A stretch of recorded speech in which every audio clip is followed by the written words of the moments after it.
പെൺകുട്ടിയുടെ ചിരി സ്വർഗത്തിലേക്കുള്ള ലക്ഷണമാണെന്ന് വിശ്വസിക്കുന്ന ഒരു ജനത.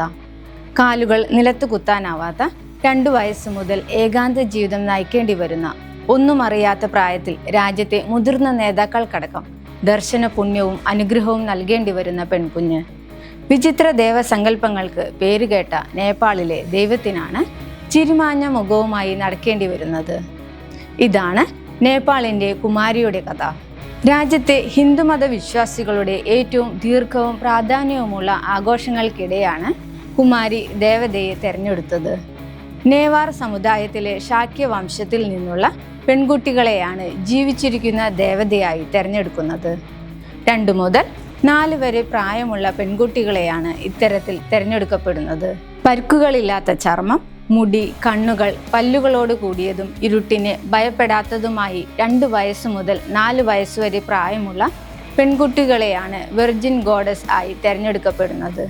പുതിയ ദേവതയായി 2 വയസ്സുകാരി ആര്യതാര ശാക്യ അവരോധിക്കപ്പെട്ടതോടെ മുൻ ദേവത കുമാരി തൃഷ്ണ ശാക്യ ക്ഷേത്രത്തിൻ്റെ പിൻവാതിലിലൂടെ ക്ഷേത്രത്തിൽ നിന്ന് വീട്ടിലേക്ക് മടങ്ങി.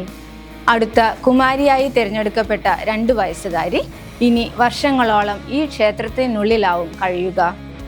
സദാസമയവും ചുവന്ന നിറത്തിലുള്ള വസ്ത്രമാണ് കുമാരിമാർക്ക് ധരിക്കുക. തലേജു ദേവതയുടെ അവതാരമാണ് കുമാരി എന്നാണ് നേപ്പാളിലെ വിശ്വാസം. ദീർഘമായ നടപടിക്രമങ്ങളിലൂടെയാണ് കുമാരിമാരെ തിരഞ്ഞെടുക്കപ്പെടുന്നത്. കുടുംബത്തിൽ നിന്നുള്ള പെൺകുട്ടികൾ കുമാരികളാവുന്നത് വലിയ രീതിയിലുള്ള അനുഗ്രഹമായാണ് ശാക്യ വംശത്തിലുള്ളവർ കരുതുന്നത്. എന്നാൽ ബാല്യകാലം ക്ഷേത്രത്തിനുള്ളിൽ വലിയ നിയന്ത്രണങ്ങളിൽ കഴിയേണ്ടി വരുന്ന കുട്ടികൾക്ക് പിന്നീട് സാധാരണ നിലയിലെ ജീവിതം സാധ്യമാകുന്നതിന് നിരവധി വെല്ലുവിളികൾ ഉണ്ടാവാറുണ്ട്. കുമാരിമാരായ പെൺകുട്ടികളെ പിന്നീട് വിവാഹം ചെയ്യുന്ന പുരുഷന്മാർ ചെറുപ്രായത്തിൽ മരണപ്പെടുമെന്നാണ് നേപ്പാളിലെ പ്രാദേശിക വിശ്വാസം. ഇതിനാൽ കുമാരിമാരായ പെൺകുട്ടികൾ ശേഷിക്കുന്ന ജീവിതകാലത്ത് അവിവാഹിതയായി തുടരുകയാണ് ചെയ്യാറ്. കാലങ്ങളായുള്ള ആചാരം അനുസരിച്ച് കുമാരിമാർക്ക് ഔദ്യോഗിക വിദ്യാഭ്യാസം പോലും ലഭിക്കാറില്ല.